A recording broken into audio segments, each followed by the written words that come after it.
Gas బిగపట్టడం పోవాలంటే కొంతమందికండి పొత్తి కడుపులో గ్యాస్ అనేది బిగబట్టి అస్సలు బయటికి రాదండి. ఏం చేయాలో తోచని స్థితిలో చాలా ఇబ్బందికరమైన పరిస్థితులు అయితే ఎదుర్కొంటారు. అపాన వాయువు బయటికి వస్తే బాగుండు అనుకుంటారు. ఎన్నో ప్రయత్నాలు చేసినా ఏదో ఒకటి వేసి అయితే గ్యాస్ బయటికి రావాలని అయితే అనుకుంటారు, అయినా కూడా రాదండి. అసలు గ్యాస్ ఎందుకు బిగబట్టుకుపోతుంది అనడానికి మెయిన్ రీజన్ వచ్చేసి మూత్రాన్ని ఎవరైతే వాళ్ళు ఆపుకుంటారో వాళ్ళకైతే గ్యాస్ ప్రాబ్లం అయితే బిగబట్టినట్టయితే ఉంటుందండి. అంటే ఎవరికైనా టాయిలెట్ వచ్చినప్పుడు వెంటనే అయితే పోవాలి, టాయిలెట్ వచ్చినా కూడా ఆ తర్వాత పోదాంలే అని చూసుకుంటూ ఉన్నారనుకోండి, మన బాడీలో మూత్రం సంచి అయితే ఉంటుందండి, అది ఫుల్లప్ అయిందనుకో మనకి పొత్తి కడుపులో నొప్పి వచ్చినట్టుగా ఉంటుంది, గ్యాస్ బిగబట్టినట్టుగా అయితే అవుతూ ఉంటుంది. కొంచెం రిలీఫ్గా ఉంటే బాగుండు అనిపిస్తుంది. గ్యాస్ ఎప్పుడైతే బయటకు వచ్చేస్తుందో అప్పుడు ప్రాణం హాయిగా అనిపిస్తుంది అన్నమాట. చాలామంది ఏంటంటే నడుముకి ఏంటంటే బట్టలు చాలా టైట్గా అయితే కట్టేసుకుంటారు. అంటే ఆడవాళ్ళు వచ్చేసి లంగలు చాలా టైట్గా అయితే కట్టేసుకుంటారండి. అలాంటి వాళ్ళకు కూడా గ్యాస్ అనేది బిగిసిపోతుంది. ఇక మగవాళ్ళు వచ్చేసి టైట్ ప్యాంట్లు అయితే వేస్తూ ఉంటారు, బెల్ట్ టైట్గా పెట్టుకుంటూ ఉంటారు. అలాంటి వాళ్ళకు కూడా గ్యాస్ అనేది పట్టేస్తుందండి.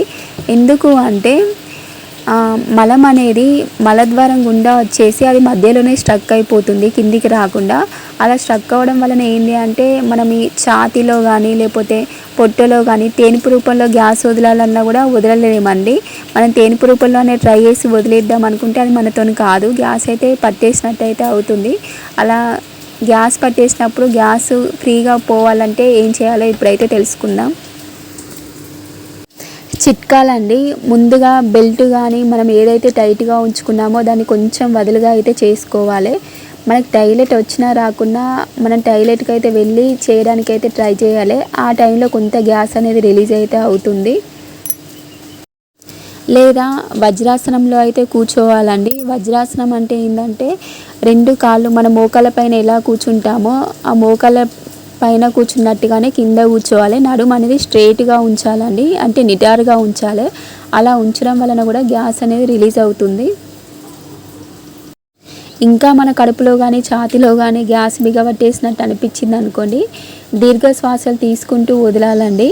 అంటే ఒక 5 సార్లు కానీ 10 సార్లు కానీ 5 కానీ 10 సార్లు కానీ మనం శ్వాస అనేది ఒకసారి దీర్ఘంగా పీల్చుకోవాలి, తర్వాత మళ్ళీ ఒకసారి వదలాలి, మళ్ళీ ఒకసారి శ్వాస పీల్చుకోవాలి, మళ్ళీ ఒకసారి వదలాలి. ఇలా రిపీటెడ్గా 5 లేదా 10 సార్లు అయితే చేయడం వలన గ్యాస్ అనేది బయటికి వచ్చేస్తుంది. ఇంకా గ్యాస్ బయటికి రాలేదు అంటే బిగబట్టినట్టు అనిపిస్తే ఒక గ్లాసుడు హాట్ వాటర్ అండి మంచిగా వేడి చేసుకోవాలి. ఆ వేడి వాటర్ని ఏంటి అంటే మనము టీ కాఫీ ఎలా నెమ్మదిగా తాగుతామో ఆ వేడి వాటర్ను అలా నెమ్మదిగా అయితే తాగాలండి. అలా తాగడం వలన ఆ వేడి ఏం చేస్తుందంటే మన ప్రేగులలో కదలికలు జరిగేలా చేసి గ్యాస్ అనేది బయటికి వచ్చేలా చేస్తుంది. ఇంకా మీకు ఇబ్బందిగా అనిపిస్తే ఛాతిపై కానీ లేదా బొడ్డు కింద కానీ కొబ్బరి నూనె అయితే రాసుకోవాలండి. రాసుకొని వేడి నీటి కాపడం అయితే చేసుకోవాలి. ఒకప్పుడు మందులు మెడిసిన్స్ అవన్నీ ఎక్కడ ఉన్నాయండి, ఎలాంటి పెద్ద పెద్ద దెబ్బలైనా కూడా వేడి నీటి కాపడంతోనే తగ్గించుకునేవాళ్ళు. ఆ చిట్కా అయితే మీరు ఫాలో అవ్వచ్చు. వేడి నీటి కాపడం అయితే పెట్టుకోవాలి. ఒకవేళ మీకు ఇంకా సమస్య పెద్దదిగా ఉన్నది తగ్గుతలేదు అంటే వైద్యుల సలహా తీసుకొని మెడిసిన్స్ అయితే వాడుకోవచ్చు. లేదా పైన చెప్పిన దాంట్లో ఏ ట్రై చేసినా కూడా కంపల్సరీ రిజల్ట్ అయితే ఉంటుంది.